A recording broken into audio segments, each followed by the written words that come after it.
ওই যে ইরানের যে ফরেন মিনিস্টার আব্বাসকে প্রশ্ন করা হয়েছিল, উনি পরিষ্কার জানিয়ে দিয়েছেন, একজন প্রশ্ন করেছে are you frightened to have the military occupation of America in your land, বলছে যে নো, হ্যাঁ আমরা অপেক্ষা করছি এটার জন্য। বলেছি কিরকম আমরা অপেক্ষা করছি, because we are capable enough to defend them. Iran সম্পূর্ণভাবে সক্ষম ভূখণ্ডে ইনফ্যান্ট্রি বা আর্টিলারি যাই আসুক না কেন, অর্থাৎ পদাতিক যে কোনো বাহিনীকে ইরানের মাটিতে ফেস করার মতো ক্ষমতা সক্ষমতা আমাদের আছে, অর্থাৎ ইরানের সীমান্তেই আসতে পারবে না। ইতিমধ্যে একটি ঘটনা আমেরিকা ঘটিয়েছে, যেটা ইরানি আমেরিকা সাবেকি স্টাইলে ঘটায় সব জায়গায়, অর্থাৎ বাইরে থেকে ফোর্স ঢুকিয়ে দিয়ে সাবোটেজ করে।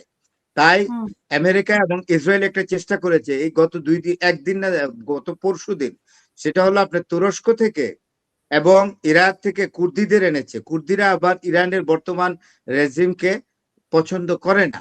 কুর্দিরা আসতে চাইছে এবং কিছু কুর্দি দল প্রবেশ করেছিল স্যাবোটেজ করতে ইরানের ভূখণ্ডে, এবং আইআরজিসি এসে স্প্যাশ করে দিয়েছে, একেবারে শেষ, এলিমিনেট করে দিয়েছে। সুতরাং এখানে এখন ল্যান্ড ফোর্স দিয়ে এবং এয়ার স্ট্রাইকিং কোনোটাই আর কার্যকরী হচ্ছে না। এখানে ডগলাস নামে একজন আমেরিকান এক্সপার্ট আছে, উনি কর্নেল ডগলাস, উনি আমেরিকান, তাকে প্রশ্ন করা হয়েছিল, তার ইন্টারভিউতে পরিষ্কারভাবে বলেছেন যে ওয়ার কনসেপ্ট চেঞ্জ হয়ে গেছে। আগে যেরকম আপনার সৈন্য ঢুকে ভূখণ্ড দখল করে আপনার একটি দেশকে আয়ত্তে আনা যেত, অথবা এয়ার ডিফেন্স দিয়ে অর্থাৎ আকাশে বিমান হামলা করে, এই কনসেপ্ট গুলো চলে গেছে।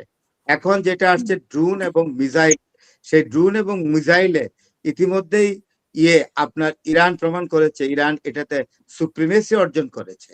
ইরানের ড্রোন এবং মিসাইলকে ফেস করা আমেরিকা এবং ইসরায়েলের জন্য দূরও হয়ে পড়ছে, এবং এটা কস্টলিও বটে। আপনি একটা ড্রোন ইরান তৈরি করে এটা $50,000 দিয়ে, এবং এটাকে আমেরিকা ইন্টারসেপ্টার্স দিয়া তাদের মিসাইল টমাহক দিয়ে যখন ফেস করে, একটা মিসাইলের দাম পড়ে আমেরিকার আপনার $3 থেকে $4 মিলিয়ন, এবং 3 থেকে 4 মিলিয়ন, 3টা 4টা ইন্টারসেপ্টার ইউজ করে, তাহলে 4টা হলে আপনার কতগুলো হয়? এরকম তো আপনার ইরানের 10টা ড্রোন ফেস করতে গেলে $1 বিলিয়ন খরচ হয়ে যাচ্ছে। এখন ওরা তো ইউক্রেনের কাছে সাহায্য চেয়েছে, যুক্তরাষ্ট্র তো ইউক্রেনের কাছে সাহায্য চেয়েছে, এবং ইউক্রেনের কাছে সাহায্য চাইলে আরেকটা ঘটনা ঘটবে। Geopolitics is a very different thing and very sensitive and very delicate thing.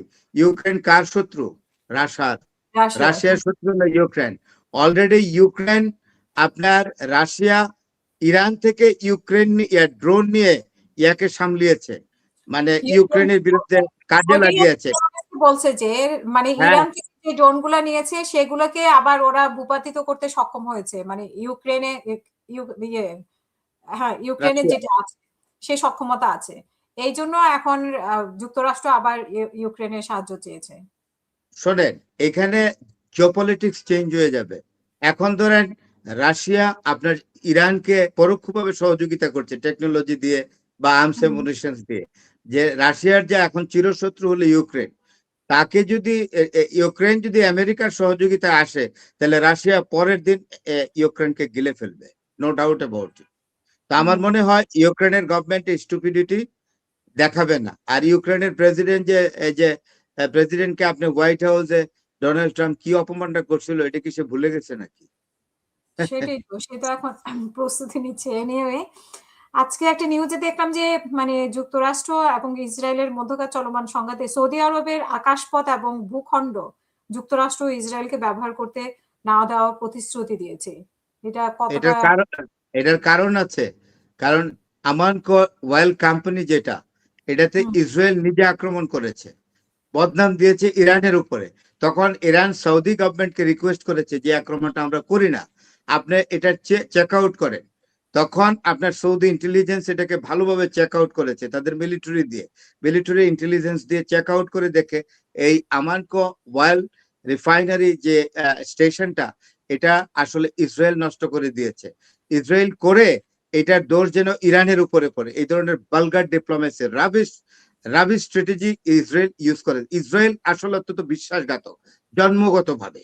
তখন সৌদি আরব যখন ভাবলো যে ইসরায়েল আসলে নিজে করে ইরানের উপরে দোষ দিচ্ছে, তখনই এই সৌদি আরবে ডিক্লারেশন দিছে যে Saudi Arab Saudi Arabia will not allow their sky route for the use of Israel and America. Finish. এবং রাষ্ট্রদূত ধন্যবাদও জানাইছে। আমি এখানে আরেকটা জিনিস বলি, ভুলে যাবেন আপনি, ভুলে যাব। আরেক ঘটনা হয়েছে কানাডা।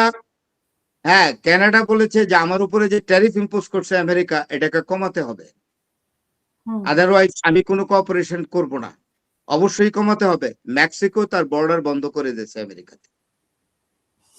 তাহলে চারদিকে একটা চাপের মধ্যে আছে। But Yes. এখানে শ্রীলঙ্কায় প্রবেশের অনুমতি দিচ্ছে না এই যে ইরানি জাহাজ। ইরানি গতকালকেও মনে হয় এটা নিয়ে হয়েছিল যে শ্রীলঙ্কার যে ইরানি জাহাজ যে ঢোকার চেষ্টা হ্যাঁ, করছে। এটা আমি আপনাকে বলি, এটা it is a serious violation of the international rule and violation of the Geneva Convention. যে কাজটা আমেরিকা করলো, আপনার ভারতের নেভাল হেডকোয়ার্টার বিশাখাপট্টনম, সেখানে প্রায় অনেকগুলো দেশ আসছে, প্রায় কত হবে 191-92টা দেশ তাদের জয়েন্ট নেভাল এক্সারসাইজ করতে এসছে, এবং ভারত হলো হোস্ট। এটা ভারতের যে বিমান ভারতের নৌবাহিনীর যে হেডকোয়ার্টার, সেটা হলো বিশাখাপট্টনম। সেখানেই ছিল নেভাল এক্সারসাইজ। এটা পৃথিবীর বিভিন্ন দেশ থেকে আসছে নৌবাহিনী, ইরান থেকেও আসছে। সমস্যাটা হলো কি, ইরান থেকে এসে তারা নেভাল এক্সারসাইজ শেষ করে ইরানের নেভি অফিসাররা যখন ফেরত যাচ্ছিল, তখন এইটা বিশাখা বন্দর ছেড়ে বিশাখা ছেড়ে যখন তারা যাচ্ছিল, তখন কন্যাকুমারিকা থেকে বোধহয় 200-250 কিলোমিটার দূরে, যেটা শ্রীলঙ্কার কোস্টের কাছাকাছি, হ্যাঁ, তারা ওইখানে যাওয়ার পরে আমেরিকা আগে উৎপেতে ছিল, তারা একটা ডেস্ট্রয়ার পাঠিয়ে সেই জাহাজটাকে ডুবিয়ে দিয়েছে। সেখানে 32 থেকে 33 জন নৌসেনাকে শ্রীলঙ্কা উদ্ধার করেছে, আর বাকিদের কোনো খোঁজ নাই। তার মানে বাকিরা মারা গেছে। এখানে প্রায় 100-100-র উপরে বোধহয়, সম্ভবত 100-র উপরে, প্রায় 100-150 মতো ছিল, 125-26 জনের মতো ইরানিয়ান নেভি অফিসার ছিল। আমার প্রশ্নটা অন্য জায়গায়। আমার প্রশ্নটা হলো এই, যে তারা তো ভারতের মেহমান ছিল, তো ভারত তাদেরকে কি প্রোটেকশন দিল? এখন পালকি শর্মা নামে একটা, ওই যে গুদি মিডিয়া বলে না, ওই যে নরেন্দ্র মোদীর মিডিয়া আর কি, এগুলো নরেন্দ্র মোদী এই মিডিয়া গুলোকে পুষে, সে একটা ইংরেজিতে ফটফট করে খুব। আচ্ছা, আমরাও কিছু ইংরেজি বলতে পারি, একেবারে যে পারি না তা না।